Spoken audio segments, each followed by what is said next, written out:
भारत दुनिया का सबसे युवा देश है। ये तमंगा हमारे पास है, हमें इस पर गर्व होता है। लेकिन साथ ही अगर हम दूसरी तरफ देखें तो सबसे ज़्यादा बेरोज़गारों को पालने वाला देश भी हिंदुस्तान है। और इन बेरोज़गारों को कुछ सालों से तेज़ी के साथ नौकरी के नाम पर झांसा देकर उनको टारगेट किया जा रहा है, उनको लूटा जा रहा है। हज़ारों लाखों रुपए बेरोज़गार युवाओं के ठग लिए जाते हैं नौकरी का झांसा दे करके, और वो चाह कर भी कुछ नहीं कर पाते हैं। तो आज हम इस वीडियो के माध्यम से ऐसे कानूनी तरीक़ों पर बात करने वाले हैं जिनका इस्तेमाल करके हम ना केवल अपने पैसे वापस प्राप्त कर सकते हैं, बल्कि जिस व्यक्ति ने भी हमारे साथ इस तरीके की ठगी की है उसको हम सज़ा भी दिलवा सकते हैं। और ये सब कुछ बिल्कुल 100% होता है। अगर आप करने की कोशिश करें तो आपके पैसे भी वापस मिलेंगे और वो व्यक्ति जेल भी जाएगा। लोग सोच लेते हैं कि यार कौन पीछा करे, कि कुछ नहीं होगा, कहाँ इतने पैसे पहले ही फूंक चुके हैं, तो अब क्या फिर से इसमें पैसे बर्बाद करें हम उसका पीछा करके। तो नहीं, ऐसा कुछ नहीं है। आपको कोई भी ज़्यादा पैसे खर्च करने की ज़रूरत नहीं है। बहुत कम पैसों में और कई सारे एडवोकेट ऐसे भी मिल जाते हैं जो आपके पैसे वापस दिलाने के बाद भी आपसे फ़ीस ले सकते हैं। तो आप उन लोगों को बख्शिए मत जिसने आपके साथ धोखाधड़ी की है, नौकरी लगवाने के नाम पर आपको ठगा है, झांसा दिया है, आपको बड़े बड़े सपने दिखाए गए हैं। तो ऐसे लोगों को छोड़ना नहीं चाहिए। अगर आप छोड़ देते हैं उन लोगों को तो वो फिर किसी और के साथ इस तरीके की घटना को अंजाम देगा, उसको लूटेगा। कई सारे लोगों को मैंने देखा है जो अपनी ज़मीन बेच करके, ज़मीन गिरवी डाल करके, अपनी बीवी का, अपनी बहन का, अपनी माता का जेवर गिरवी रख करके, बेच करके नौकरी लगवाने के लिए किसी को पैसा दे देते हैं और उसका पैसा भी वो डूब जाता है। उसे फर्जी नियुक्ति पत्र पकड़ा दिए जाते हैं या तारीख पे तारीख दी जाती है कि हम फ़ला महीने या फ़ला साल आपकी नौकरी लगवा देंगे। लेकिन ऐसा होता कुछ नहीं है। बाद में नंबर आपका ब्लॉक हो जाएगा, आपसे सारे कॉन्टैक्ट बंद कर दिए जाएंगे और आपको हाथ लगेगी सिर्फ निराशा। तो अब हम बात करते हैं उन लोगों से किस तरीके से निपटा जाए। तो सबसे ज़रूरी बात ध्यान देने की है ऐसे मामलों में, जब आपने उनको पैसे दिए थे नौकरी लगवाने के लिए, तो उसकी आपके पास कोई स्लिप होगी, ट्रांजैक्शन स्लिप।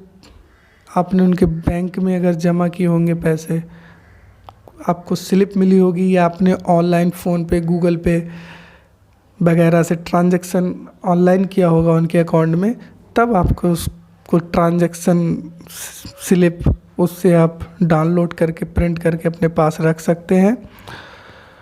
और अगर आपने बैंक से सीधे जमा किए हैं तो जमा पर्ची जो मिलती है वो आपके पास होगी। और आपने उस दौरान उससे जितने भी कांटेक्ट किया है जितने बार, तो उसकी पूरी आपके पास कॉल हिस्ट्री होगी और आपके पास हो सकता है कॉल रिकॉर्डिंग भी हो।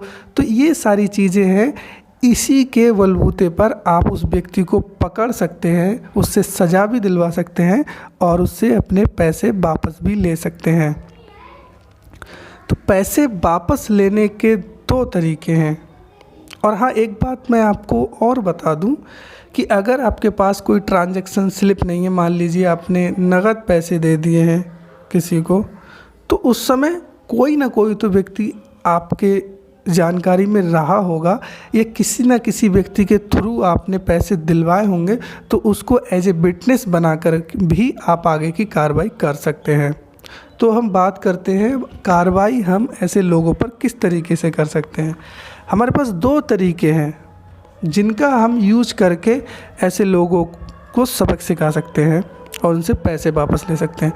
पहला जो तरीका है बहुत नॉर्मल तरीका है, लेकिन ये वर्किंग बहुत अच्छे से, बहुत जल्दी कर जाता है। अगर जो ठग है उसने अगर नया नया अपना ये ठगी का जाल बिछाया है, ज़्यादा गहरे पानी में नहीं गया है वो, तो आपके बहुत जल्दी 8 से 10 दिन के अंदर ही पैसे आपके वो वापस दे सकता है। तो उसके लिए आपको एक लॉयर से मिलना पड़ेगा, उससे आपको एक लीगल नोटिस ड्राफ्ट करवाना होगा उस व्यक्ति के ख़िलाफ़ जिसने आपसे पैसे ठगे हैं। लेकिन ये जब ही पॉसिबल होगा जब आपके पास उसका फ़ोन नंबर या फिर उसका एड्रेस हो। नोटिस में वो सारी पूरी घटना लिखी जाएगी, जो भी उसने आपके साथ वादे किए हैं कि मैं आपकी नौकरी फ़ला डिपार्टमेंट पे लगवा दूंगा, फ़ला डिपार्टमेंट पे लगवा दूंगा, या फिर आपको उसने विदेश जाने का झांसा दिया है कि मैं आपको विदेश में भेज दूंगा, वहाँ किसी अच्छी कंपनी में नौकरी लगवा दूंगा, वीज़ा या पासपोर्ट के नाम पर आपसे पैसे ठग लिए हैं, तो उस चीज़ को भी इसमें मेंशन कर सकते हैं, लीगल नोटिस उसको भेज सकते हैं। लीगल नोटिस भेजने के बाद 50% मामलों में पैसे वापस मिल जाते हैं। मैंने कई सारे नोटिस भेजे हैं तो उसमें पैसे मिले भी हैं, और ये बहुत ही कम समय में आपके पैसे वापस दिलवाने का तरीका है। लेकिन इसमें कोई सज़ा वज़ा नहीं होती है। लीगल नोटिस एक सूचना होती है जिसमें हम उसको आगाह करते हैं, ये वार्निंग देते हैं कि अगर तुमने हमारे पैसे नहीं दिए तब हम कोर्ट में या पुलिस स्टेशन में आपके ख़िलाफ़ मुकदमा दर्ज करा देंगे। और दूसरा तरीका है कि जो भी आपके पास एविडेंस हैं उन सारे एविडेंस को लेकर के, चाहे वो जमा पर्ची हो या ट्रांजैक्शन स्लिप हो या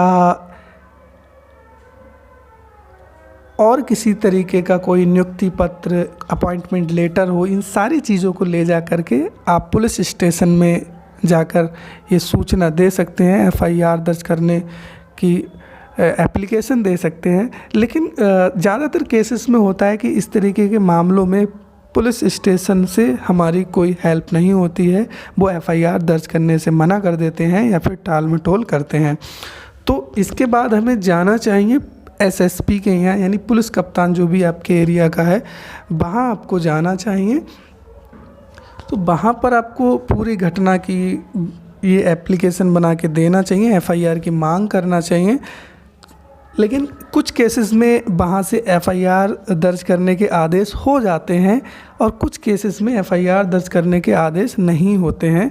अगर आपके पास एविडेंस हैं ये सारे, आपके पास ट्रांजैक्शन स्लिप, जमा पर्ची, तो आप कोर्ट के माध्यम से एफआईआर दर्ज करा सकते हैं और ये गारंटेड 100% आपकी एफआईआर कोर्ट से दर्ज होगी। अगर आपके पास ज्वाइनिंग लेटर है या आपके पास जमा पर्ची है, ट्रांजैक्शन स्लिप है, तब आप आराम से उस व्यक्ति पर एफआईआर दर्ज करवा सकते हैं। एफआईआर दर्ज करने की जानकारी के बाद ही अधिकतम लोग पैसे वापस कर देते हैं।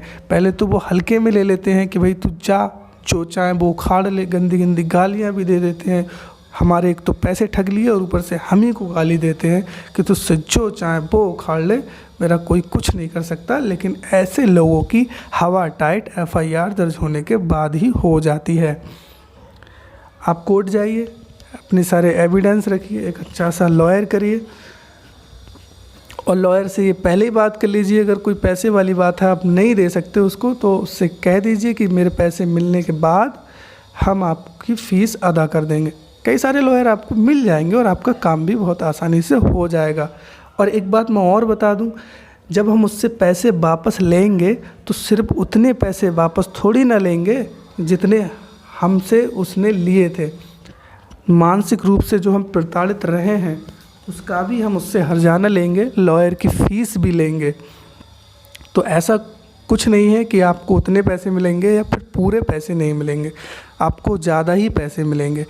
अगर एफआईआर दर्ज होने के बाद भी वो व्यक्ति आपको पैसे नहीं देता है, यानी आप कोर्ट गए, आपने 156(3) का प्रार्थना पत्र वहाँ दिलवाया, अपने वकील से एफआईआर के आदेश हो गए, उसको जानकारी हुई, उसके बाद भी वो टाल मटोल करता रहा कि दे दूंगा नहीं दूंगा, तो उसके बाद आयु से मिलिए, पूरी स्पष्ट तरीके से जांच करवाइए, निष्पक्ष तरीके से।